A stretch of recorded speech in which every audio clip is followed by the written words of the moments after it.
अगली जानकारी भी अयोध्या राम मंदिर से जुड़ी हुई सामने आ रही है। दरअसल एसआईटी ने यहां पर जांच की है और इसी के साथ ही 33 लोगों से पूछताछ की गई है।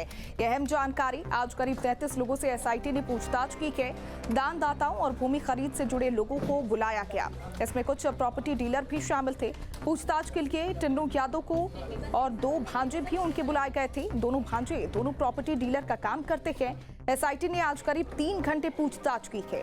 एसआईटी ने आभूषण को गलाने की पूरी प्रक्रिया को भी समझा। कुछ सुरक्षा कर्मी और बैंक कर्मी से भी पूछताछ यहां पर की गई है। अविनाश, आज करीब 33 लोगों से एसआईटी ने पूछताछ की है। दानदाताओं और भूमि खरीद से जुड़े लोगों को बुलाया गया था। क्या कुछ जानकारी सामने आ रही है? बिल्कुल, देखिए, क्योंकि कल से एसआईटी अयोध्या में मौजूद है और 15 जुलाई तक एसआईटी को अपनी रिपोर्ट सबमिट करनी है शासन को, शासन को। तो जाहिर सी बात है कि एसआईटी की जो जांच है वो तेज हो चुकी है। कल ट्रस्ट पदाधिकारियों के साथ साथ जो वहाँ मौजूद रहने वाले सेवादार थे, उनसे पूछताछ हुई, जो कोषाध्यक्ष थे उनसे पूछताछ हुई। लेकिन आज जो एसआईटी की जांच का दायरा था वो काफी बड़ा था। तकरीबन 2.5 दर्जन से ज्यादा लोगों से एसआईटी ने पूछताछ की, जिसमें कुछ प्रॉपर्टी डीलर भी शामिल थे। कुछ दानकर्ताओं को बुलाया गया था। वो दानकर्ता जिन्होंने ये आरोप लगाया कि उनका किया हुआ दान गायब है या उनको रसीद नहीं मिली।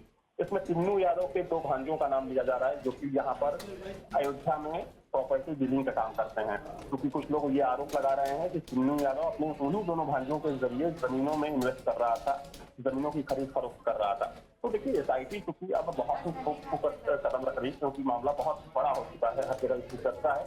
और एसआईटी की कोशिश यही है कि जो कड़ियां निकलकर सामने आ रही है, उन कड़ियों को जोड़ते हुए जो तथ्य हैं, उन तथ्यों के आधार पर जांच को आगे बढ़ाया जाए। तो निश्चित तौर पर कह सकते हैं कि जो आज जांच हुई है उसमें कई ऐसे तथ्य और नए निकलकर सामने आए। तो देखिए, एक बात तो बिल्कुल साफ है कि जो आरोपी है उन्होंने जमीनों में जमकर इन्वेस्ट किया है, क्योंकि सबसे ज्यादा जो इन्वेस्टमेंट इन लोगों ने किया वो जमीनों में किया, घरों में किया, मकानों और दुकानों में किया।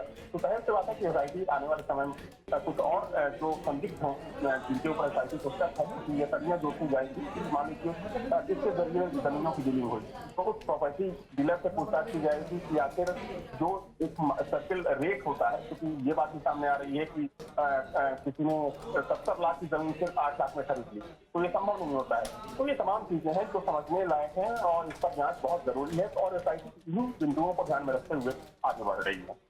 बहुत शुक्रिया अविनाश, हमारे साथ जुड़ने के लिए और तमाम अहम जानकारी साझा करने के लिए।